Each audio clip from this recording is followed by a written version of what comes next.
Einen schönen guten Morgen aus Brasilien, meine sehr geehrten Damen und Herren. Herzlich willkommen zum heutigen Webinar zum Thema Öl- und Gassektor hier in Brasilien. Mein Name ist Christoph Robertson. Ich leite seit 2012 unser kleines Außenwirtschaftsbüro der WKÖ hier in Rio und ich bin Ihr Ansprechpartner für den Öl- und Gasbereich. Bevor wir anfangen, ganz kurz ein Überblick, was erwartet Sie heute. Nach meiner Eröffnung und den allgemeinen Infos gebe ich kurz zu meinem Kollegen Konrad Eckel nach Wien. Danach gebe ich Ihnen einen kurzen Überblick über den Markt hier in Brasilien und die Geschäftschancen. Und dann geht es schon zu unserem heutigen Keynote-Speaker, ebenfalls hier in Rio, zu den Geschäftschancen im brasilianischen Öl- und Gassektor. Am Ende, so wie immer bei unseren Webinars, haben wir dann etwa 15 Minuten Zeit für Ihre Fragen, die Sie sowohl mir als auch unserem Keynote-Speaker stellen können. Unser heutiges Webinar ist Teil unserer Webinarreihe Expert Forum Brazil. Wir haben für Sie 18 Webinare zusammengestellt bis März 2021. Die ersten Webinare haben bereits stattgefunden, jetzt Anfang Oktober. Und ich habe Ihnen hier eine Liste mitgebracht, wo Sie sehen können, die themenspezifische Webinare, die noch anstehen. Jetzt im November Gründung und Krisenmanagement von Niederlassungen, Dienstleistungsexporte, danach im Dezember Warenexporte. Das sind ja zwei sehr, sehr wichtige Themen, da die Steuern in diesen beiden Bereichen sehr, sehr unterschiedlich sind. Und dann als Abschluss im März Geschäftskultur und Etikette in Brasilien und dann ebenfalls sehr wichtig die Maschinenexporte nach Brasilien und die dazugehörigen Normen. All diese Infos finden Sie natürlich auf unserer Webseite wko.at unter Veranstaltungen. Für diejenigen, die unsere Webinare noch nicht so gut kennen, Sie können jederzeit Fragen stellen, heute bitte auf Englisch, denn unser Keynote-Speaker spricht kein Deutsch. Sie benutzen hierzu bitte die Chat- oder Fragenfunktion, je nachdem, ob am Laptop oder auf einem Mobilendgerät. Und dann eben, wie gesagt, die Q&A-Session ist ganz am Ende nach den Präsentationen. Die PowerPoints werden wie immer geteilt. Die finden Sie zum Herunterladen auf wko.at und den Link hierzu schicken wir Ihnen per E-Mail zu. Unser Webinar wird heute auch wieder aufgezeichnet. Sie finden das dann nächste Woche auf dem YouTube-Channel der Außenwirtschaft Austria und den Link erhalten Sie ebenfalls per E-Mail. Jetzt darf ich auch schon weitergeben zu meinem Kollegen Konrad Eckel nach Wien. Konrad, hörst du mich?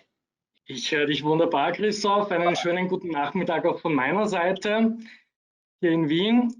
Ich darf Sie herzlich auch begrüßen. Mein Name ist Konrad Eckel. Ich bin Branchenmanager für den Bereich Energy, Sustainability, Natural Resources bei der Außenwirtschaft Austria. Ich darf sozusagen die Aktivitäten unserer Außenwirtschaftscenter und Außenwirtschaftsbüros koordinieren. Und bevor wir mit dem Webinar so richtig starten, möchte ich eine kurze Umfrage starten und Ihnen zwei Fragen stellen.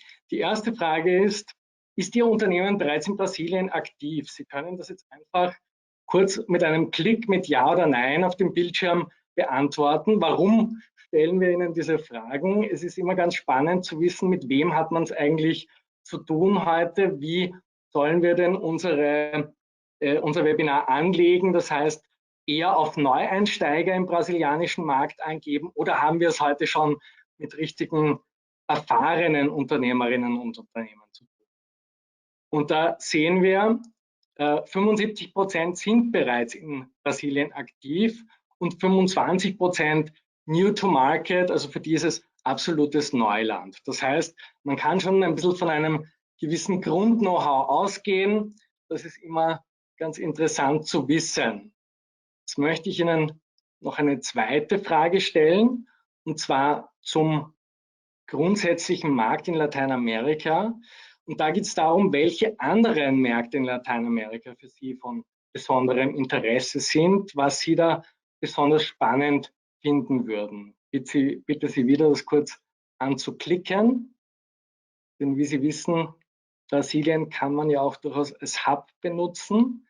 Wir haben ja mehrere Außenwirtschaftszentren in Lateinamerika, also auch Santiago de Chile, Buenos Aires, Bogotá, dann natürlich auch noch Mexiko City. Und das wäre für uns sehr spannend zu erfahren. Okay, da haben wir schon ein Stimmungsbild. Also Top-Ranking ist Mexiko mit 92%. Das wäre für die meisten von Ihnen noch sehr spannend. Gefolgt von Kolumbien mit 75%, Argentinien mit 67% und dann haben wir ex aequo Ecuador und weitere kleinere Märkte. So, vielen Dank einmal, dass Sie da schon so gut mitgemacht haben. Bevor ich jetzt das Wort wieder an Christoph Robertson übergebe, darf ich noch ganz kurz Sie auf zwei Dinge aufmerksam machen. Sie finden hier nochmal meine Kontaktdaten und auch die meines Kollegen Markus Gumpelmeier. Er organisiert bei uns die Messeauftritte. Leider Corona-bedingt jetzt etwas schwieriger in den nächsten Monaten, doch wir hoffen, Ende oder im zweiten Halbjahr 2021 mit dem Messeangebot wieder gut durchstarten zu können. Und da ist für mich ein besonderes Anliegen, Ihnen unsere Brancheninformationen und auch unsere Veranstaltungen auf wko.at näher zu bringen. Die finden Sie ganz einfach unter dem Weblink wko/Außenwirtschaft/Energiewirtschaft. Dort gibt es eben eigentlich tagesaktuell Informationen aus aller Welt, die unsere Außenwirtschaftscenter einspeisen. Das kann sein Ausschreibungsthemen, rechtliche Rahmenbedingungen, große Projekte, die gerade in der Pipeline sind und wo es einfach interessant wäre, als Unternehmen dabei zu sein und natürlich unser Veranstaltungsangebot. Und im Bereich Öl- und Gasindustrie möchte ich Sie hier auf zwei Formate aufmerksam machen, und zwar am 9. November, also in weniger als 2 Wochen, findet das Forum Öl, Gas, Petrochemie Rumänien statt, ein Austrias Showcase, wo sich österreichische Unternehmen präsentieren können. Und da ist es noch möglich, sich anzumelden. Also ich lade Sie herzlich ein, einfach auf unserer Homepage kurz vorbeizuschauen, sich das Format anzusehen und noch zu registrieren. Und dann, Christoph Robertson wird im Anschluss Sie noch viel näher dazu informieren, gebe ich schon einen Ausblick auf den März 2021. Unsere virtuelle Wirtschaftsmission Bergbau, Öl und Gas in Lateinamerika wird ein ganz, ganz spannendes Format und Sie werden im Laufe dieses Webinars noch ein bisschen mehr dazu hören. Den letzten Punkt, den ich noch ansprechen möchte, für mich ein sehr wichtiger Punkt, ist das Go International Förderprogramm. Das ist eine Initiative des Bundesministeriums für Digitalisierung und Wirtschaftsstandort und der Wirtschaftskammer Österreich. Das ist ein ganz wichtiges Förderprogramm für österreichische Exporteurinnen und Exporteure. Sie können dort zum einen Veranstaltungsformate wie unser heutiges Webinar, das auch im Rahmen von Go International stattfindet, erleben, also Peer Networks, Kompetenzwerkstätten, unterschiedlichste Formate. Und ganz wesentlich, Sie haben dort auch sehr schöne Förderschienen, und zwar den berühmten Internationalisierungscheck, den Digitalisierungscheck und den Projektcheck. Das sind finanzielle Unterstützungen, gerade wenn Sie neue Märkte erschließen möchten, zum Beispiel Übersetzungskosten haben, Markteintrittskosten, wenn Sie dorthin reisen müssten, wenn Sie Ihre Homepage umbauen wollen. All das ist darüber förderbar. Abgewickelt wird das über die jeweilige Landeskammer. Schauen Sie einfach mal auf der Homepage vorbei. Da gibt es sicher ein sehr, sehr interessantes Angebot für Sie. Damit möchte ich meine Begrüßung auch schon schließen und gebe das Wort wieder weiter an Christoph Robertson. Ich wünsche Ihnen einen schönen und sehr, sehr informativen Nachmittag. Vielen Dank. Ja, vielen Dank, Konrad. Starten wir los mit Brasilien.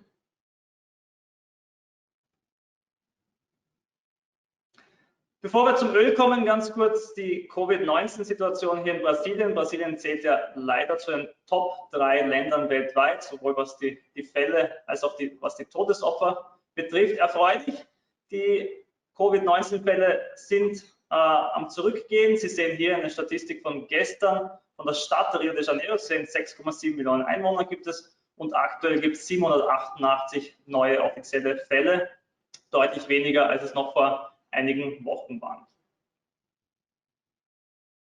Wenn Sie in Brasilien einreisen wollen, das können Sie wieder. Sowohl Geschäftsreisende als auch Touristen können wieder in Brasilien auf dem Luftweg einreisen und dann ganz normal, wie es früher war, 90 Tage in Brasilien bleiben. Ebenfalls möglich ist es für Brasilianer nach Österreich zu reisen, genauer gesagt für Geschäftsreisen. Also wenn Sie einen Geschäftspartner haben, der nach Österreich kommen möchte, ist das möglich. Ein wichtiger Punkt ist hier einfach, wo ist die Einreise in Europa? Es gibt ja keine Direktflüge von Brasilien nach Österreich. Und hier können wir uns gemeinsam mit Ihnen ansehen, wo kann man aktuell als Brasilianer einreisen, durchreisen, weil das ist leider von Land zu Land unterschiedlich und es gibt einige Länder, wo das nicht möglich ist. Kommen wir jetzt aber zum Öl. Hier habe ich Ihnen mitgebracht eine Statistik der Erdölproduktion in Zentral- und Südamerika. Wenn Sie sich anschauen, hier in den 80ern und auch noch in den 90ern, da war es so, dass Brasilien noch relativ wenig Öl produziert hat. Das hat sich geändert. Mittlerweile ist Brasilien das Nummer 1 Land in der Region, hat Venezuela überholt und ist mittlerweile unter den Top 10 der Welt. Wenn man von Öl in Brasilien spricht, spricht man meistens von Petrobras. Der halbstaatliche Energiekonzern Petrobras hatte früher eine Monopolstellung und ist nach wie vor das wichtigste Unternehmen hier in Brasilien. Es gibt aber mittlerweile einige private Unternehmen, gar nicht so wenige, die hier aktiv sind. Hier sehen Sie einige, die bereits produzieren, zum Beispiel Shell, Total, Equinor. Und es gibt auch eine längere Liste von ganz eigentlich nicht so bekannten, vielen auch unbekannten Unternehmen, die dann insbesondere im Onshore-Bereich tätig sind. Wenn wir uns anschauen, Brasilien ist mittlerweile ein Offshore-Produktionsland. Sie sehen hier die Statistik, die letzte Statistik aus dem August. Fast 97% der Produktion von Öl in Brasilien ist offshore.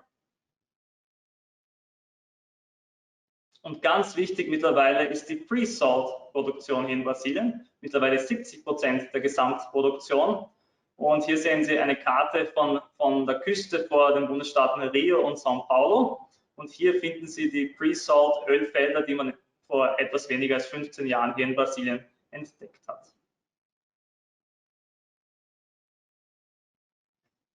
Hier in der Grafik, glaube ich, sieht man sehr schön, wer sind die Top-Betreiber. Sie sehen Petrobras, nach wie vor fast 95%, danach Total, Shell, Trident Energy und einige andere. Im Gasbereich ist das nicht viel anders. Hier auch Petrobras sogar mit noch über 95%, danach Eneva, Total und Shell und einige andere. Sie sehen hier, Petrobras hat nach wie vor in Brasilien eine sehr, sehr große Wichtigkeit. Es gibt erfreulicherweise auch einige österreichische Zulieferer, die hier schon sehr aktiv sind. Es gibt einige, die mit lokalen Niederlassungen aktiv sind, so wie Palfinger Marine oder auch Scheller Blackman, beide hier im Bundesstaat Rio, Villares Metals von der Voestalpine Gruppe in São Paulo und dann zum Beispiel Geislinger, Teufelberger und andere Tochterunternehmen österreichische von Voestalpine, die aber von Österreich aus bzw. mit lokalen Partnern Brasilien bearbeiten. Geschäftschancen, wie sieht es hier aus? Natürlich ganz oben Petrobras, keine Frage, ist bei weitem das größte Unternehmen, hat die meisten Erdölfelder, ist der größte Betreiber und daher das Top-Unternehmen hier in Brasilien, keine Frage. Es gibt immer mehr private Erdölunternehmen, es gibt die, die bereits produzieren, es gibt etliche, die noch nicht produzieren, aber in den nächsten Jahren anfangen werden zu produzieren. Es gibt die Erdöl-Service-Dienstleister natürlich, die auch von vielen österreichischen Unternehmen bereits beliefert werden. Und es gibt die lokale Industrie. Local Content ist ein wichtiger Faktor hier in Brasilien und daher ist es auch eine Option, dass man über die lokale Industrie hier zuliefert. Wie können wir Sie unterstützen? Es gibt verschiedenste Arten, wie wir Ihnen helfen können. Sei das eine Marktanalyse, sei das wir helfen Ihnen, einen Partner zu finden oder auch potenziellen Kunden. B2B-Termine, wir können Ihnen helfen bei einer Brasilienreise, wenn das dann wieder interessant wird. Wir können Ihnen aber natürlich jetzt auch helfen, virtuelle B2B-Termine zu vereinbaren. Da möchte ich auch zum nächsten Punkt kommen, Veranstaltungen. Konrad Eckel hat es bereits angesprochen, unsere virtuelle Wirtschaftsmission. Darüber erzähle ich Ihnen gleich mehr. Und natürlich ganz wichtig, das Thema Import und Steuern. Wie viel kostet Ihr Produkt, Ihre Dienstleistung, wenn sie hier in Brasilien ankommt? Wir können Ihnen Bonitätsauskünfte einholen und noch vieles mehr natürlich. Die Veranstaltungen im Öl- und Gasbereich der nächsten Wochen und Monate. Heuer gibt es noch die Rio Gas 2020, die virtuelle Ausgabe. Die eigentliche Rio Gas wurde ja abgesagt im September. Unsere nächsten Veranstaltungen, die schon erwähnte virtuelle Wirtschaftsmission, Bergbau, Öl und Gas. Und hier ist es so, dass im Öl- und Gasbereich wir in diesen Ländern Ihnen anbieten, dabei zu sein. Argentinien, natürlich Brasilien, Ecuador, Kolumbien und Mexiko. Wie funktioniert diese virtuelle Wirtschaftsmission? Das funktioniert über eine Online-Plattform B2Match. Sie registrieren sich dort, geben alle Ihre Daten ein und wir schauen uns an, welche Märkte interessieren Sie, welche potenziellen Kunden interessieren Sie und wir werden dann für Sie die Termine vereinbaren. Anmeldefrist ist hier der 31.12. Ebenfalls nächstes Jahr geplant eine Incoming Mission im Öl- und Gasbereich. Die haben wir geplant in der Woche vor der Offshore Europe in Aberdeen. Wenn Sie hier Interesse haben, teilzunehmen, schicke ich Ihnen gerne den Link und Sie können dann Ihr Interesse vermerken. Und dann nächstes Jahr um ein Jahr verschoben die Rio Oil & Gas 2021. Hier planen wir wieder einen österreichischen Gruppenstand. Das gleiche, wenn Sie Interesse haben, klicken Sie auf den Link und geben Sie uns Bescheid, dass Sie hier teilnehmen möchten. Das wäre es soweit von mir. Wenn Sie irgendwelche Fragen haben, irgendwas brauchen hier in Brasilien im Bereich Erdöl und Gas, schicken Sie mir einfach ein E-Mail oder rufen Sie mich kurz an und wir schauen uns das dann gerne gemeinsam an. Now I'd like to change into English since our keynote speaker will present in English today. I'd like to welcome you, Ronaldo Martins. Thank you for your time. Thank you for being here today. I got to know Ronaldo, if I'm not mistaken, in 2012. At the time, he was still working for Petrobras. He was head of procurement relationship affairs, and he was our contact person in the procurement department. And thank you, Ronaldo, for being here today. He's a real expert. So I'd like you, all of you, if you have any questions, please send them to us through the chat or questions, and he will answer them at the end of the webinar. Thank you, Ronaldo, and the floor is yours. It's a pleasure to be here. Thank you for introducing me. Guten Tag, willkommen zu diesem Vortrag. Unfortunately, this is just the sentence I would do in German. I was still speaking in English here today. It's an honor to be here to present you the opportunities in the Brazilian oil and gas supply chain market. Let me try to the next slide. Okay. Just to give you an idea how the oil industry is big in Brazil. Brazil is the 10th oil and gas producer in 2019. Almost 97% of the production of oil and gas here are from offshore. There are production in onshore, and almost 70% of the production is coming from the pre-salt layer. It's a brand new activity. Less than 10 years, we start producing in the pre-salt layer, and today all this production is coming from just 113 wells in ultra deep water, more than 2,000 meters of water depth. Oil and gas production happens in almost 7,000 wells in Brazil, more than 500 offshore, and more than almost 6,500 in onshore. You can see there is an imbalance between the offshore production and onshore production because of the history and the traditional in Brazil that is going for the path of the offshore because of the size of the reservoirs. And recently, from 10 years from now, we discover here a lot of new reservoirs in deep water, especially in the pre-salt layer.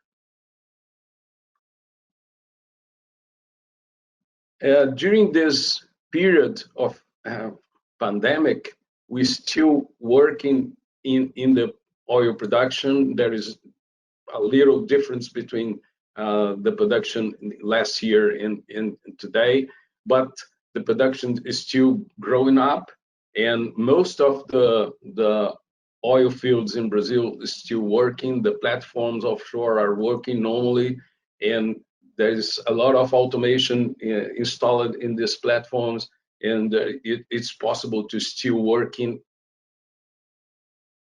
during the pandemic.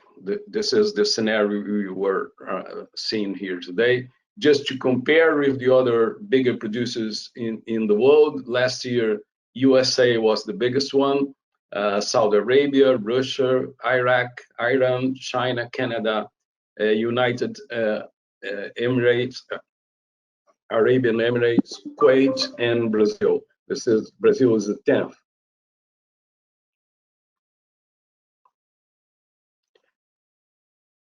The reserves, the proven reserves, I don't know how much you are aware about the oil industry, but the proven reserves, there is a very strict rule to recognize a reserve as a proven reserve. And it's very important because you can see the future, how the industry will go forward in the next years. And today, the number is on December 2019, in the end of last year, the reserves was 50 billion barrels of equivalent oil in barrels. It's a lot of production. Today we are producing almost $4 million barrels a day of oil equivalent. And you can see how long the production could be maintained if neither one new reservoir was found. And we are finding every week, or every month, we are finding new reservoirs in offshore. As you can see, pre-salt is representing more than 60% of the total production, and more than 70% of the total production. And onshore is representing just 5.6% of the whole production. And these numbers are from September 2020, last month, and they are from ANP. ANP is the National Agency of Petroleum and Biofuels, responsible for the rules of the production of oil in Brazil.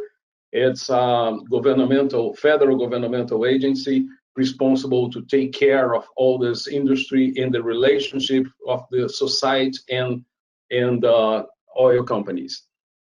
And as you can see, most of the production are onshore, very deep water, demanding high technology to this work.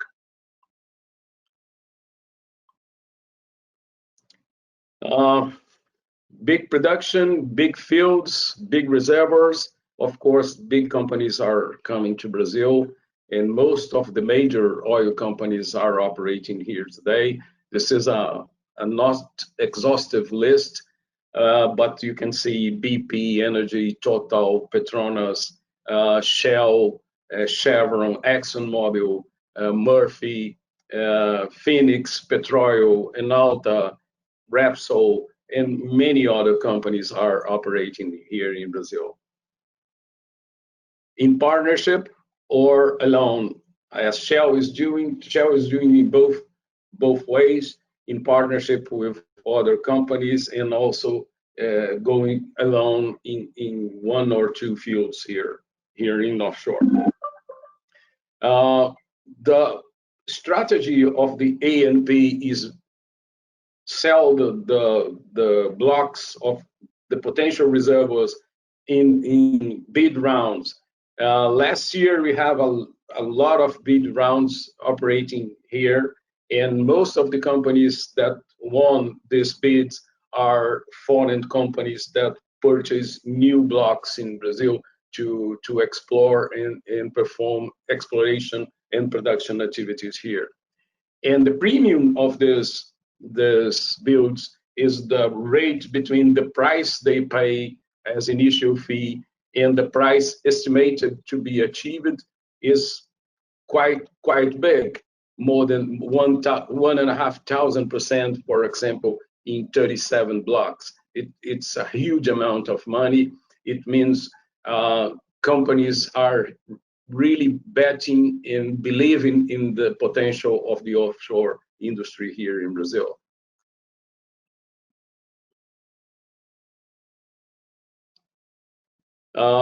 During 2020, 2021, 2022, there have been other bidding rounds. We can see here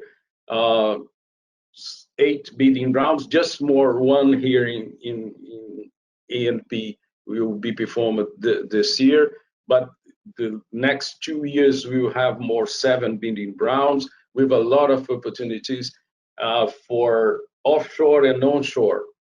And there is one very specific bidding round that is open all the time. This is the opportunity for companies to choose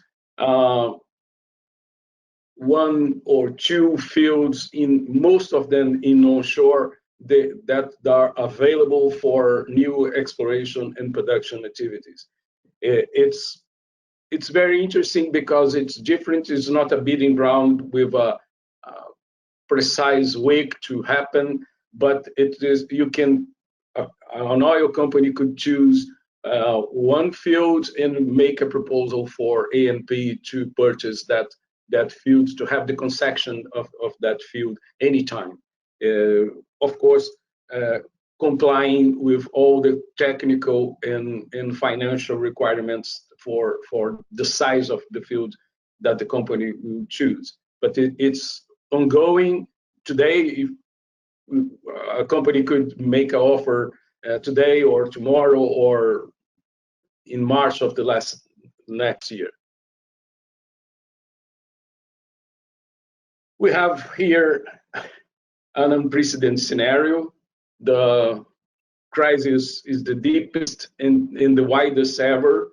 As you know, in early 2020, Russia and OPEC experienced a conflict that unbalanced fully the oil and gas market. The pandemic forced it for new business environment, more digital transformation was imposed for the companies because of the homework, because of the impossibility for transportation or between cities and states and countries, and a lot of things that happens in the oil industry goes through borders of countries and states. It means it was harder to operate during this period.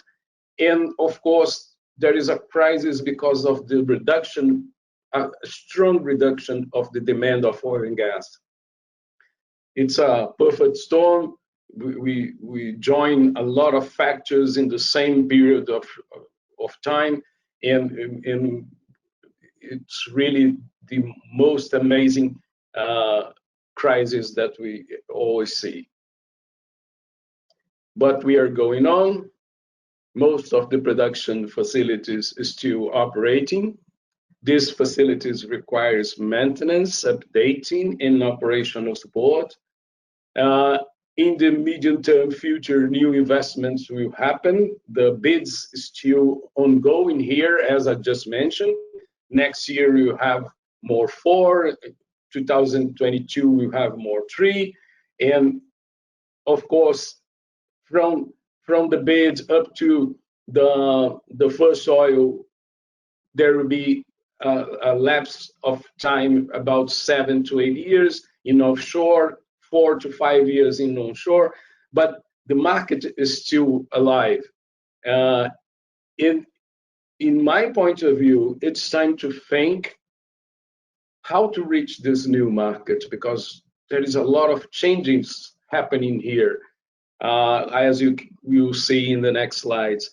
And if you still waiting for prepare for this market, just when it happens, there will be no time enough to do it. The oil industry is very, very fast to make the decisions, need the price, the costs related of the failures are very high. Because of it, the suppliers are very, very important for the oil operators. It means the relationship between the oil operators and the supply chain is very specific, ruled by technical requirements, very hard to be achieved. But when you comply with all of this, it's a very profitable market for the supply chain.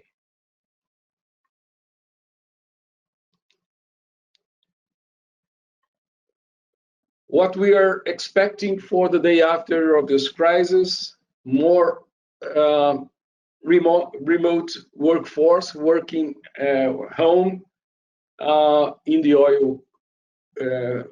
oil operators, more automation and monitoring systems, low environmental footprint for a lot of activities that could be reached by the digital transformation.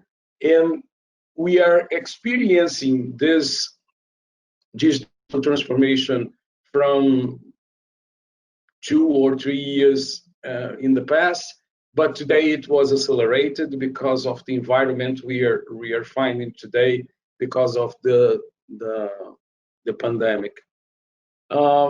If your company supplying goods or services is aligned with this kind of potential solution to be provided, it's very good. Think about it, how to reach properly the oil and gas market, because it's very profitable for your company.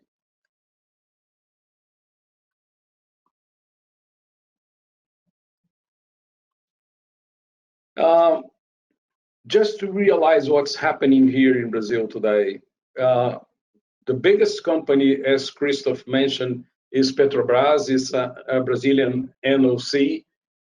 It's a state-owned company, and the Petrobras strategy since 2018 is to pay attention just in offshore and in deep water and big fields, mostly in pre-salt.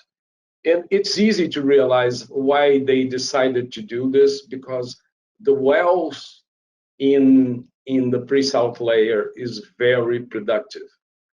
It means if you have in the northeast of Brazil an average of 30 barrels a day of production in thousands of wells, each one producing 10, 20, 30 barrels a day, 40 barrels a day. In the pre-salt, the same engineer that takes care of 1 or 2 or 3 wells will take care with a well that produces more than 40,000 barrels a day. It means the same team could take care with an asset that produced 1,000 more than the other one. And it's the same team. Because of it, a huge company like Petrobras decided to pay attention just in these wells. And what they decided to do, they prepared a divestment plan to sell all the onshore fields in the north and northeast of Brazil and few ones in the southeast of Brazil.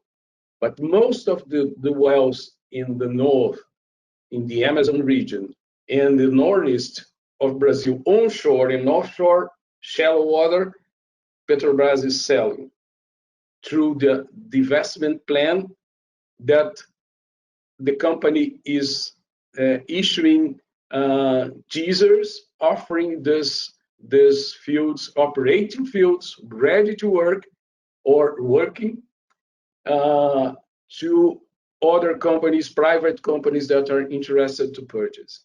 And it means that small companies with lighter systems of control, operations, and more efficient techniques to improve the recovery factor of these fields could reach a profitable environment of these fields that are not interesting so much to Petrobras today.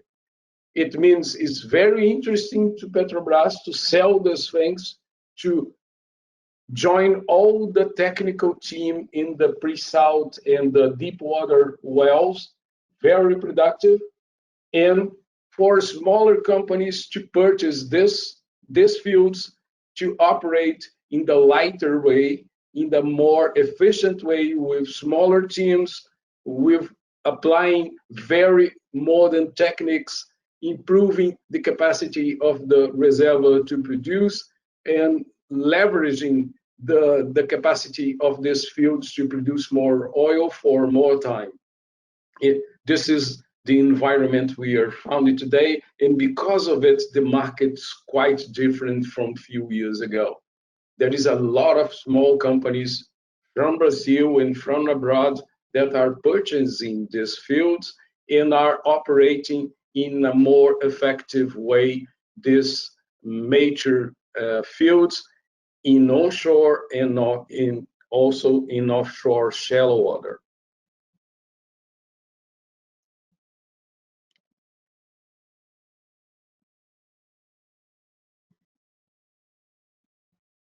In close future, as I just mentioned, the scenario will be quite different. The major companies as Petrobras, Shell, Equinor, ExxonMobil, these major companies will take care of the big fields, and not just Petrobras, but the major oil companies will take care of big fields here, and medium-sized and small-sized oil companies, brand new, arriving in Brazil, or founded in Brazil, they will take care of the small fields, major fields, very low production fields that could be better managed for this small fields. And what it means for the supply chain. In the past, you can talk with Petrobras, with Shell, and one or two major companies to try to supply for these companies here in Brazil. What will happen in the future? We will still have these major oil companies operating here, but there will be hundreds of small companies operating in onshore and offshore shallow water, available for be contacted, and to supply to these companies will be easier because we will talk more straight. The technical requirements will be the same because it follows international rules. It's good, but the way to negotiate the establishment of relationship with these companies will be more balanced and could be more easy to reach. Easy for one way because you are talking with a smaller company, a less bureaucratic company, but you have to talk with a lot of small and medium oil companies. It means the market will be different. And what the market is feeling today here, it's different, but it's better than in the past because you can find proper clients for your product and spread the capacities to supply for 3, 4, or 5 oil companies. It means you are in a long-term view. The business are safer, are more stable because the demands could up and down during the period. If you have just one client, if the demand drops down, you are without demands for your products. It means in the future, or in the scenario we are experiencing today here, there will be more capacity to be stable in the long term because of the spread of the clients in a lot of newcomers in the Brazilian oil and gas market.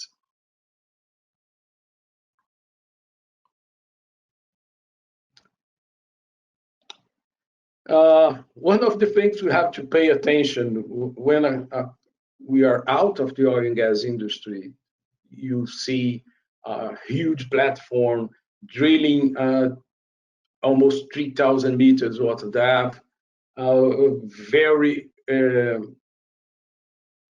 technical developments, very difficult equipment, very complex equipment applied for drilling, for completion, for transportation, for monitoring, for controlling. Very hard technology applied on this industry. It appears very innovative. R&D applied every day, huge research centers in Petrobras, in Shell, in Equinor, investing millions of dollars in developing new technologies to gather the supply chain. But it is real, but all the decisions in the oil industry sounds very conservative.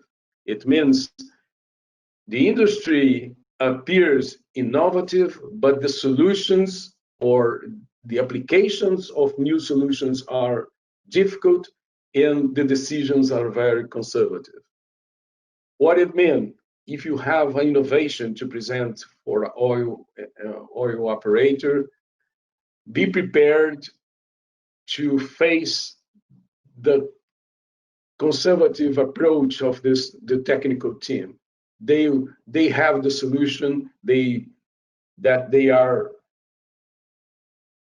experienced for the years. They are very committed with this safety of this solution. They are prepared to repair, to make an adjustment. They are comfortable with this solution. If you show up a new one, very efficient, very safety, with a lot of advantages, even with all these advantages, we will face a conservative approach to put your product in the market, substituting the traditional technology they are very comfortable to apply. What are the paths to reach the new level of technology? Is to be involved of the oil companies, sharing with them the information of the development, make a field trial with your technology in this environment, creating an environment where the oil company feels comfort to apply a new technology in their operational scenarios. To do it, one of the most important things is to understand their values. What is important for the oil company is the safety, of course, the failure, the rate of failure. The longer the life of equipment, the better it is for the oil operator, because one day without production is one day lost. One day of production lost. And we are talking in some platforms in almost 200,000 barrels a day. It's a lot of money lost. Because if you stop a production in the platform, the next day you cannot double the production to substitute that one that you could not produce in the previous day. You're still producing the highest level day by day, in the production lost today will be produced 15, 18, 20, 25 years later. It means it's production lost, because all the investments to make feasible that production happens in a period of 8 or 10 years to prepare all the structure, the offshore structure, the subsea structure, the transportation facilities. All of this is a lot, billions of dollars to have a platform operating offshore. And all this money you have to spend without receiving neither 1 cent from the beginning, from the bet in that field up to the first oil produced.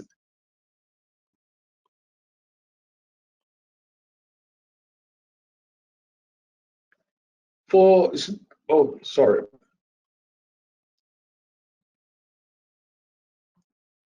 small and medium companies, what's important to realize?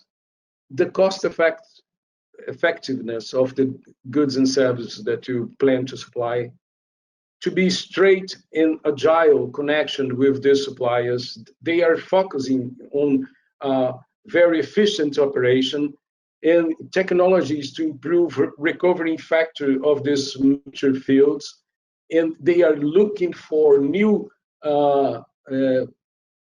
equipments, sensors, to improve the well automation, the less people in the well or in the production facility. We have a lot of small well on the neighborhood. They have to improve the automation capacity, to reduce the number of people working there, and reduce the price of the costs of the operation. And of course, it's very, very important for any oil company, but it's more important for the small ones that are assuming these mature fields in onshore here in Brazil.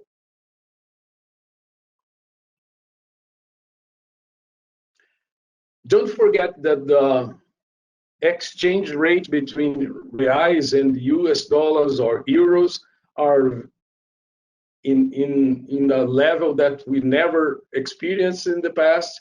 It's about $4 is about $1 for 5.5 reais, and for euros it's more than 6 euros for 6 reais to 1 euro. It's very favorable for the Brazilian suppliers. If you have a Brazilian competitor exporting from Austria to Brazil, you will face this difficulty because of the exchange rate. New technologies are required for the oil and gas industry. If you're developing these technologies, you can export from Austria, or you can find a partner here to license your technology and to have a manufacturing partner here in Brazil to manufacture and apply your technology here on behalf of you. And of course, it's very appropriate to the establishment of international partnership. It could be through capital or technology contribution, could be accessing new markets through local partners. It could be the safer and the easier way to reach the Brazilian market. And it could also be a two-way path, because most of the supply chain here in Brazil, we have Brazilian companies able to supply technological things, very simple equipment, very complex equipment. Most of the big suppliers all over the world are here. Flexible lines, Christmas trees, subsea manifolds, all these manufacturers, the brands are here. They have factories here in Brazil. They have production facilities here. The big service suppliers in the oil industry are here too. They are able to supply, and they are also clients for companies from abroad that are interested in the Brazilian market, because a lot of goods and services are not purchased by the oil company, but they are contracted by the first tier of these oil companies. It means a company like FMC, Schlumberger, Baker, Halliburton, all of them are here. Aker Werner and Paul Finger, just to mention an Austrian one. These companies are here able to demand items that they cannot find here in Brazil, or they can find in a competitive way abroad Brazil. You can reach the oil industry here, not exactly making business with the oil companies, but you can make business with the first tiers of the supply chain.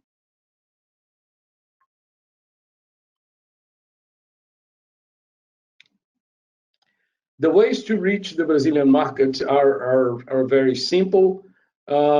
It's not different from other countries, but I will just mention 5 ones: to open a local brand, of course, to acquire a local company, to establish a manufacturing partnership, as I just mentioned, to establish an after-sales support partnership with a company that are able to make after sales for you. You export from Austria, and a local company could install the equipment, take care of the equipment, make maintenance of the equipment, and manufacture spare parts if you license it for this company. There is a lot of ways, and the easier way is to have a local representative just for exporting from Austria.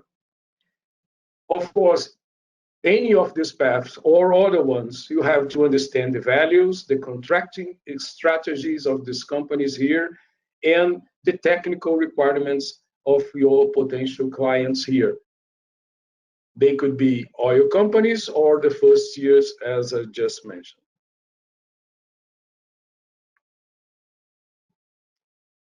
If you need support to do it, of course, you can find here a Brazilian government support. Apex Brazil is a governmental investment attraction agency, can provide it for you. You can talk with Christoph. They have all the path to reach Apex Brazil. It's an institutional support. There is no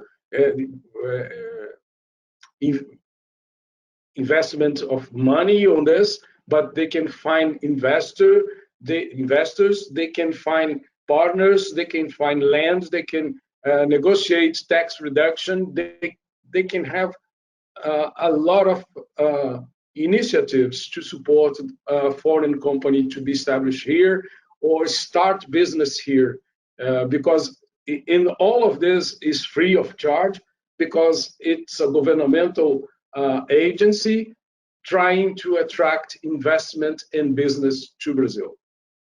Apex have an ongoing project to support foreign companies to find the proper partner in Brazil or to have the proper information for a foreign company to realize what is the environment the company will find here in Brazil. Again, as I said, it's free of charge. You can demand it for Christoph. Christoph can demand it for Apex, and Apex will try to support you on this way. If you are trying just to export, Apex will not support you, because the idea of the agency, the strategy of the agency is to support investments here in Brazil. You must pay attention if you are a newcomer in the oil and gas industry, for the oil company, anyone, the failure costs is the major issue. Environmental, human, production loss, etc. It's a huge amount of money. As I said, the oil that is not produced today will be produced just 20 years ahead. And if you take it to present value, the value is zero. It's lost. If you don't produce today, you are lost in the production of this day. It means failure is not an option, as NASA used to say. Okay, thank you very much. Dankeschön.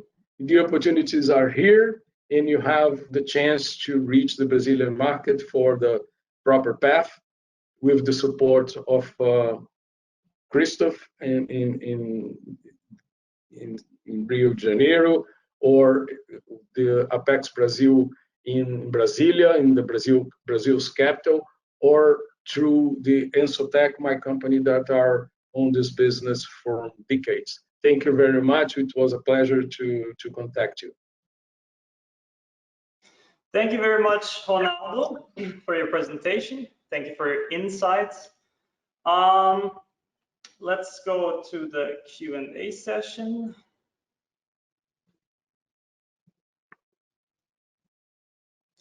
If you still have any questions now, it's not a problem. You can still send us our questions. If we don't have time to answer all your questions, we will answer them after by email in the following days. Let's get started with the first question. At which oil price is the pre-salt production still profitable? Is it profitable at the current oil price or now? Yes, it is. the investments to producing, it's a very good question, and we can make a whole speech just about it. But I'll try to answer in very few words. The investments are very huge to produce in pre-salt. The technical difficulties are very high. But after the first oil, the costs of the operation are very, very low because the production is very high. It means a platform costs about $1.5 billion, and the whole thing in the subsea, the connections, the exploitation facilities could represent more $2 or $3 billion for have this production operating. If you are producing 10,000 barrels a day, okay, you pay for that investment in the longer period. The costs of the production of each barrel will be split for 10,000 barrels. But the production in the pre-salt are very high. It means the costs of to operate that platform is split for 200,000 barrels in one platform. It means the costs of production per barrel are very, very low. We are talking about $5 to $8 for barrel. This is the level of the cost just for operation. It's not the cost for to pay for the investments, but the cost of the operation is really very low because of the high productivity. Perfect. Next question is, what will be the strategy for LNG to transport the pre-salt gas to the center of Brazil? Are there any initiatives going on? Wow, it's another speech. It's a very, very specific question. Yeah, just a short answer, maybe an overview, and maybe okay. we can answer that by email after with more details. Okay, perfect. We have a lot of new. First answering the transportation of the gas through the shore, not just for the interior, but just to the shore. We are in the pre-salt layers, the fields that are producing today, they are 300 kilometers from the shore. To transport the gas today is difficult and expensive because you have to use, there is no pipeline, there's no gas transportation from many of the platforms operating in offshore in the pre-salt layer. The ones that are connected through pipelines, the transportation is happening, and it's good, and it's economically feasible. In the future, in the close future, we'll have the Route 3 that will connect a portion of the pre-salt production to the shore, arriving in Maricá, is a city in the north of Rio de Janeiro, south of Macaé, but north of the city of Rio de Janeiro, and they will receive massive production. We are talking about 30 to 50 million cubic meters a day.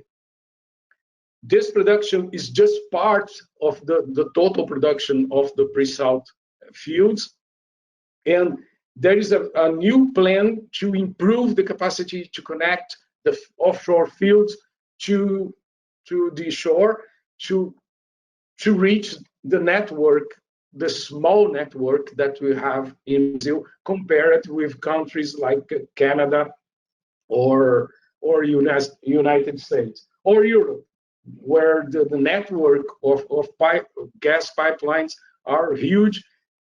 You will not face this here. It's another business opportunity too. But the plan to improve this capacity is going on, is brand new, and the activities will happen in the next years to improve this capacity, because massive volumes of natural gas are reinjected in the pre-salt production fields today. And all of this is storage there and could be produced at any time in the future. Perfect. Well, we're at the end of our time, unfortunately. The other questions we'll answer by email then in the next days. I hope this answers the question that was very specific about LNG. If not, you have the contact details of Ronaldo, and I invite you to contact him directly, or also we can talk together. Okay, I'll be glad to. Ronaldo, it was a pleasure to have you here, a real expert with many, many years of experience at Petrobras, who really understands the market, understands Petrobras. Obviously, it's a huge company and not always easy to do business with Petrobras. You know that, our Austrian companies know that. And I'd like to thank you for participating today in this webinar, and just ask you one quick thing in German. Morgen bekommen Sie ein E-Mail von uns mit dem Link zu den Präsentationsunterlagen, auch zum Video, und dort gibt es auch einen Link für das Feedback. Ich darf Sie bitten, dass Sie sich die 1-2 Minuten nehmen, um uns ein Feedback zu geben, wie Ihnen das Webinar gefallen hat, was Ihnen gut gefallen hat, was Ihnen nicht so gut gefallen hat und was wir in Zukunft besser machen können. Vielen Dank für Ihre Aufmerksamkeit. Once again, thank you, Ronaldo, and good morning from Brazil. It's a pleasure. Thank you for you all for the interest in Brazil, and good luck to doing business here.